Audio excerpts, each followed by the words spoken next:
Bem-vindos à nossa Semana da Avaliação 2021, trabalhando com o imprevisto, criando novas práticas. Vamos falar um pouco sobre o conceito preliminar de curso, o CPC, que é aquele conceito que cada curso recebe a partir da nota do ENAD e de outros indicadores. Então, o CPC, primeiro, ele não é uma nota absoluta. Ele indica a posição relativa do curso em relação às outras IESs, tá? No sentido em que ele depende do desempenho do mesmo curso nas outras instituições de ensino superior. Os componentes do CPC, tá? Fazendo uma breve revisão de como é que chega a ser esse cálculo. É a nota do ENAD, né, daquele exame nacional de final de curso que nossos estudantes fazem, mais um índice, que é o índice chamado de IDD, que é o Índice de Desenvolvimento do Estudante dentro do curso, que é uma comparação da nota do ENAD em relação à sua nota do Enem, então do desempenho que seria o esperado do estudante no final do seu curso, mais alguns dados do Censo da Educação Superior em relação ao número de professores doutores, de professores com mestrado ou doutorado e do regime de trabalho. E também mais um questionário do estudante sobre a sua percepção da organização didático-pedagógica e de infraestrutura do seu curso. Então, lembrando que o ENAD é o exame dos concluintes, tá? E ele tem um ciclo trienal para cada curso. Não são todos os cursos que fazem todos os anos o exame, mas sim somente a cada 3 anos, né, de acordo com o calendário aí definido pelo INEP. No ano de 2019, tivemos 24 cursos que fizeram o exame, e no triênio, no total, 64 cursos. O último resultado é de 2019, é uma avaliação, assim como o IGC, que tem um tempo até que os resultados sejam divulgados. Então, os resultados divulgados aí no final do ano passado e que tiveram impacto no início desse ano, eles são relativos ainda ao exame, ao ciclo de 2019 do ENAD e dos demais componentes da fórmula. Então, lembrando, né, os componentes do CPC, a nota do ENAD, o IDD, né, que compara a evolução do estudante dentro do seu curso, o Censo da Educação Superior e o questionário da estudante. Isso gera um valor contínuo entre 0 e 5. E no final ele é normalizado, assim como o IGC, em faixas discretas entre 1 e 5, né, comparando aí os diversos cursos, ou permitindo a comparação dos diversos cursos entre si. Vejam bem que inicialmente, então, são calculadas as médias e desvio padrão, e os máximos e os mínimos de cada um dos componentes da fórmula de todo o Brasil, de todos os cursos que fizeram ou que fazem exame naquele determinado ciclo avaliativo. Após, né, o procedimento, todos os resultados são padronizados, são reescalonados no valor entre 0 e 5. E esses valores reescalonados é que então compõem a fórmula do CPC. O que significa isso?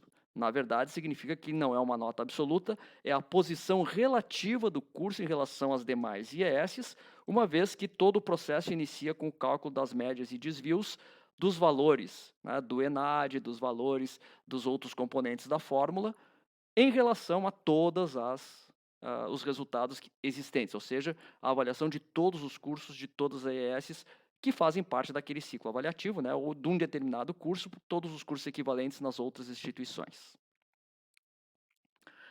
A faixa, assim como o CPC, temos uma faixa de conversão aqui, né, onde então o conceito 4 é nessa faixa de 2,945 até 3,945, e o conceito 5 então é de 3,945 até 5 da nota contínua. Né. Então esse CPC contínuo, que varia de 0 a 5, né, ele se converte em faixas de 1 até 5, aí, segundo a escala aí do INEP. E o que se anuncia sempre, né, o que todos fazem a propaganda, o meu curso é um curso 5, o meu curso é um curso 4, se relaciona com a faixa, né, de conversão.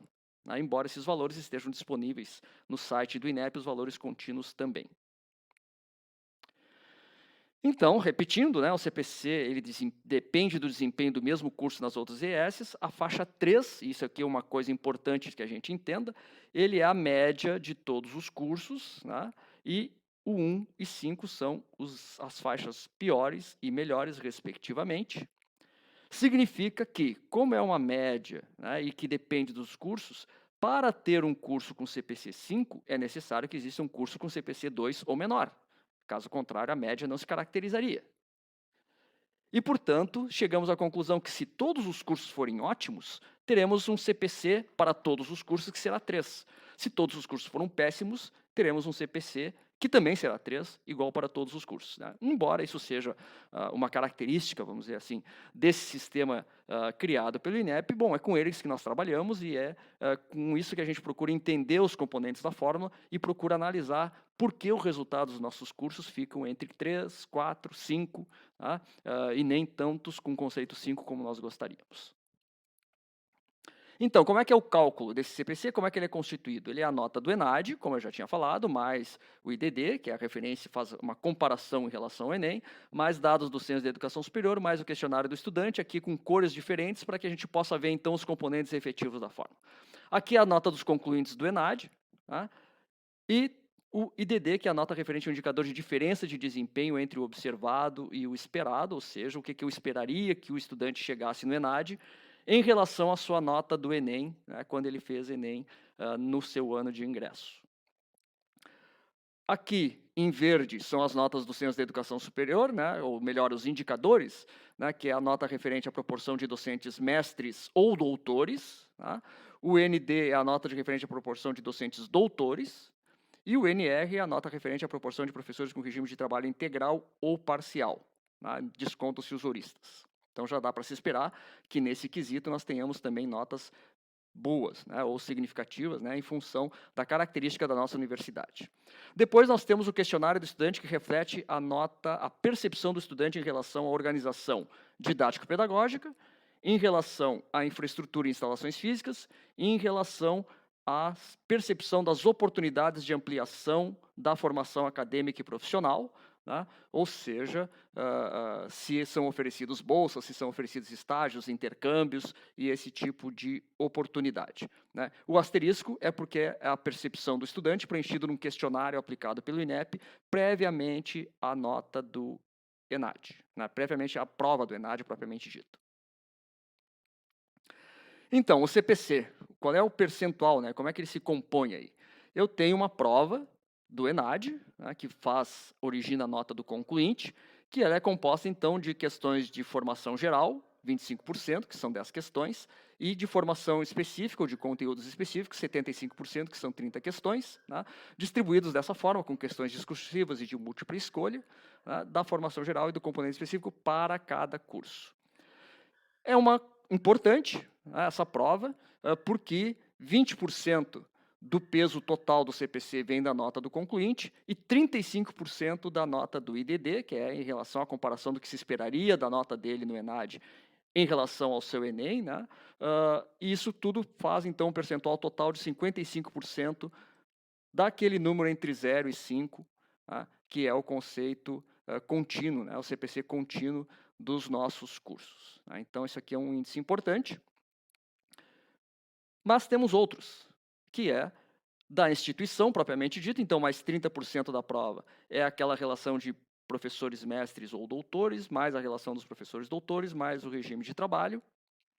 E, por fim, a percepção do estudante na organização didático-pedagógico, na infraestrutura e nas oportunidades de ampliação acadêmica, cada um com 7,5%, 5% e 2,5%, né, respondendo, então, por 15% aí do total da nota do CPC contínuo. O IDD, que é talvez o indicador mais inovador aí que a gente tenha, né, que seja mais complicado de entender, então ele tenta medir aí a diferença entre o desempenho médio obtido no ENAD, pelos concluintes de um curso, e o que foria esperado por esses estudantes, né, por esses mesmos alunos, em função da sua nota do Enem. Tá? Então, eu tenho o número de estudantes concluintes participantes do ENAD com resultados válidos, eu tenho o desempenho geral dos estudantes participantes do ENAD, então todos esses itens aqui é o que são utilizados aí para poder calcular o IDD. Tá? Então, eu tenho o número de participantes do ENAD com nota do Enem, recuperada para o cálculo do IDD, então são todos feitos em médias, e a partir daí, então, se estima qual seria o desempenho de um determinado estudante e compara-se, então, com o seu desempenho no ENAD. Tá? É claro que, como nós temos cursos, nós somos uma universidade de grande procura, é de se esperar que os estudantes que entram, né, que ingressam, tenham no seu Enem uma nota razoavelmente alta, né, e, portanto, é de se esperar que o IDD possa saturar ou possa não ser tão bom quanto se queira, porque eu tenho uma nota do ENAD que tem o máximo possível, né, e o estimador aí de desempenho poderia superar a nota máxima possível do ENAD.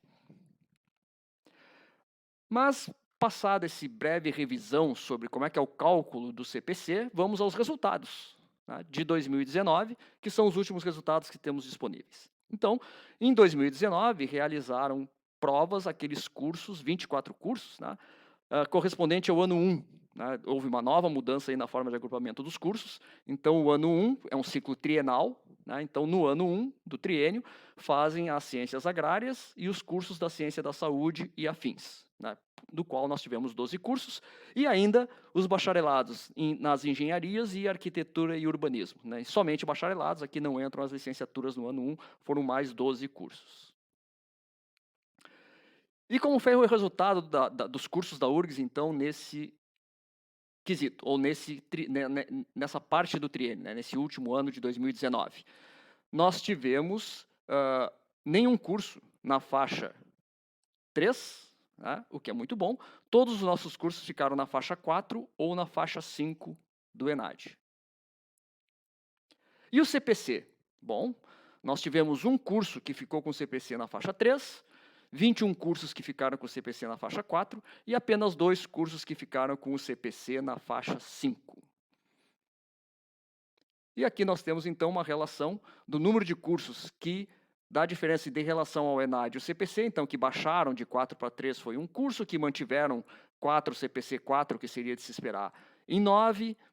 Não tivemos nenhuma dessas inversões de 4 para 5 ou de 5 para 3, mas de 5 no ENAD e que passaram para conceito 4 no CPC são 12 cursos e apenas 2 cursos que mantiveram a sua nota equivalente do ENAD 5 e mantiveram isso no CPC, né, 2. Lembrando que o ENAD é um dos componentes do CPC, então temos outros componentes aí que influenciam. Ora, se nós temos uma série de componentes, sendo que a maior peso é do ENAD, como que as nossas notas podem, então, ter variações do ENAD 5 para um CPC 4 ou do ENAD 4 para um CPC 3? Claro que a resposta é em relação aos dados de corpo docente e em relação à percepção do estudante sobre o processo formativo. Tá? Então, corpo docente e percepção do estudante. As notas são normalizadas pela média nacional, mas é importante ver os valores brutos para ver se podemos melhorar nessas notas ou se nós temos que nos conformar com essas inversões e se não temos muito a que melhorar. Então vamos ver como é que são as notas máximas e quais são as notas brutas obtidas nesses dois indicadores, do corpo docente e de percepção do estudante, e comparando com a média nacional. Em relação aos docentes, então, a proporção de mestres e doutores, então aqui é mestres mais doutores, né, é um número que varia entre 0 e 1, né, porque é uma proporção. Então, 1 é se todos os professores tiverem grau de mestre ou doutor, né, e 0 é se nenhum tiver grau de mestre ou doutor. A proporção de doutores, então, é 1 se todos forem doutores. E a proporção de 20 e 40 horas significa que todos aqueles professores que são contratados em regime de 20 ou 40 horas, excluem-se, então, os professores horistas. É de se esperar que, pelo nosso regime de trabalho na URGS, tenhamos o conceito 1, vamos ver depois, mas é o que acontece, né, porque nós não temos professores horistas, todos são 40 ou 20 horas do seu regime de trabalho. E a percepção dos estudantes. Então, a organização didática pedagógica segue uma escala de Likert, daquela tipo percepção mesmo, que varia de 1 a 6, desde que 1 é o discordo totalmente e o 6 é o concordo totalmente. A infraestrutura e instalações da mesma forma, mas da mesma escala, variando de 1 a 6, e as oportunidades acadêmicas e profissionais variando aí de 1 a 6. Esses são os valores que nós podemos obter aí nessas escalas a partir das respostas dos estudantes, da sua percepção da nossa organização, da nossa infraestrutura e das oportunidades que são ofertadas. Então, vamos aos valores absolutos. Nos docentes, na média dos cursos avaliados, eu não peguei um só, eu peguei a média dos cursos avaliados. Mestres mais doutores, nós temos uma proporção de 95% de 1, ou 0,95 de 1. Então, já é um número bem alto, estamos próximo do limite máximo. Doutores, temos 0,9, ou 90%, de professores doutores na média dos nossos cursos, que também estamos próximos aí da saturação. E entre 20 e 40 horas, como não temos horistas, temos 100%, ou seja, 1 de 1, que são os nossos valores brutos. Então, difícil de melhorar, claro que sempre pode, sempre queremos que todos sejam doutores, né? Mas é difícil de melhorar aqui esses índices, porque já estamos perto do limite máximo possível. E na percepção dos estudantes, em relação aí à média dos nossos cursos avaliados, eu não peguei um curso específico, mas peguei a média de todos os nossos cursos que foram avaliados. Tá? Cada curso tem acesso a esses dados depois, né, e esses dados também são públicos na base de dados do INEP. Na nota de organização didática pedagógica, recebemos um 4,87 de 6. Infraestrutura e instalações, nossos estudantes acharam que é 4,76 do máximo de 6. E as oportunidades acadêmicas e profissionais, 4,82 do máximo de 6. As médias nacionais, então, de todos os cursos que fizeram exame nesse ciclo avaliativo, a nota da organização didático-pedagógica, os estudantes percebem 5,62, estamos abaixo da média. A nota de infraestrutura, também 5,14, 4,76, estamos abaixo da média. E a nota das oportunidades acadêmicas, estamos levemente acima da média, né? 4,74 a média nacional, 4,82 a percepção dos nossos estudantes. Tá? Então, também podemos tentar dar uma analisada aqui, né, das oportunidades acadêmicas e profissionais, sempre podemos melhorar, mas sabemos que em relação à média nacional já estamos um pouco melhor, nossos estudantes percebem aquilo que é ofertado e, claro, se não é oferta para todos ou se tem alguma dificuldade, isso se reflete na nota. Na nota da infraestrutura, também sabemos que temos problemas, né, não alguns, mas vários, né, problemas que enfrentamos aí até para fazer a manutenção da nossa infraestrutura, mas também, né, há partes que podemos ter uma percepção que não seja tão realística assim, e ficamos aí abaixo da média. E na organização didático-pedagógica, essa sim, né, ficamos razoavelmente alguns pontos, né, abaixo da média nacional e que também reflete a percepção que o nosso estudante tem sobre como que nossos cursos, né, são organizados. E aqui temos perguntas desde se o plano de ensino é distribuído, né, até se os conteúdos apresentados parecem servir aí na sua vida profissional. Para o próximo ano, ou seja, para o ENAD de 2021, de novo temos um pulo aqui, não houve ENAD em 2019, então pula-se o ano de 2020 e o ano 2, né, os cursos do ano 2 serão em 2021. Por que eu estou apresentando eles? É porque eles é que vão poder ter o reflexo dessa análise que estamos fazendo agora sobre a nota do CPC. Então teremos os bacharelados, né, em ciências biológicas, ciências exatas e da terra, linguística, letras, artes e áreas afins, né, e todos os cursos de ciências humanas e ciências da saúde avaliados que possuem licenciatura, ou seja, que serão avaliados na parte das licenciaturas. E nas licenciaturas teremos então os cursos de ciências da saúde, ou licenciaturas em ciências da saúde, licenciaturas nas ciências humanas, licenciaturas nas ciências biológicas, ciências exatas e da terra, linguística, letras e artes. Então a ideia é que todos os cursos de licenciatura que são avaliados têm os seus correspondentes bacharelados também avaliados. Né? Por que ficou de fora aqui? Porque tivemos aqui alguns cursos que foram avaliados, são avaliados em outros anos do seu ciclo avaliativo, quando não possuem licenciatura, possuem apenas bacharelado. Então, do ENAD 2021, né, que ações podemos imaginar ou o que nós podemos fazer para que nossos índices sejam os melhores possíveis e, se possível, não haja aquela inversão da nota do ENAD não ser a mesma faixa do CPC. Tá? Então, em relação à difusão de informação para os estudantes, tá? A prova preencher da melhor forma possível. Já tivemos anos em que tivemos boicote, que a nota fica muito baixa por conta disso, e que dá um impacto que não ajuda muito nem no curso, nem na promoção da universidade. Então, a orientação seria preencher a prova da melhor forma possível, usando os seus conhecimentos. Isso deve ser promovido pelos cursos, pelas unidades, pela pró-reitoria correspondente. Depois, em relação à percepção do estudante na organização didático-pedagógica, então, reforçar aquelas coisas, né, como disponibilidade do plano de ensino, bibliografia que esteja disponível ou que seja acessível, né, não que tenhamos uma nota 100%, mas provavelmente podemos ter uma nota um pouco melhor do que aquela que é dada normalmente pelos nossos estudantes, né, se tivermos uma difusão da informação maior do que os recursos que temos disponíveis, tá? E da organização dos nossos próprios cursos.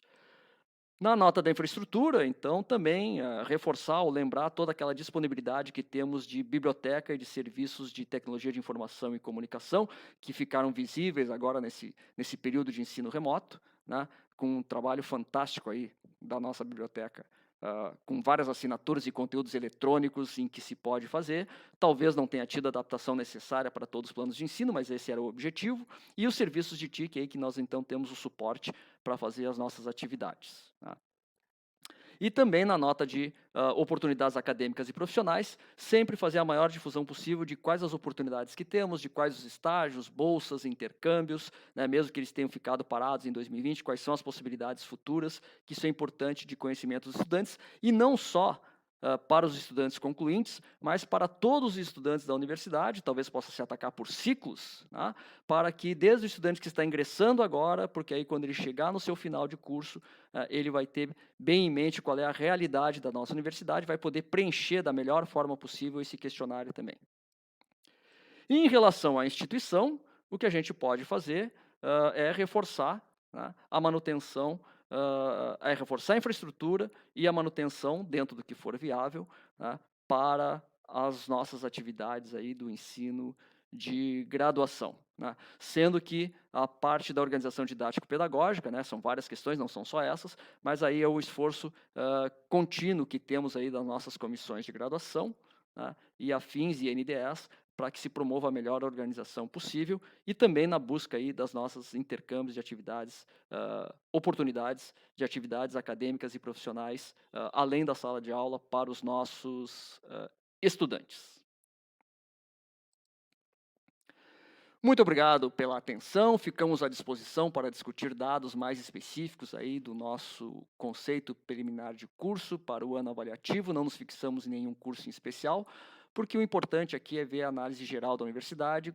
Repito, cada coordenador, ou cada curso tem acesso às especificidades do seu curso, essas tabelas são públicas no site do INEP, então podemos ver a nota de todos os cursos, de todas as universidades, e com isso trabalhar nesses dados e procurar o que é de melhor para a nossa universidade, em especial nesse ciclo 2021 e 2022, que terá, sim, que trabalhar com o imprevisto, né? A pandemia veio, esse ciclo de 2021 será carregado dos efeitos que vivemos até hoje, então vamos procurar adaptá-los e superá-los da melhor forma possível.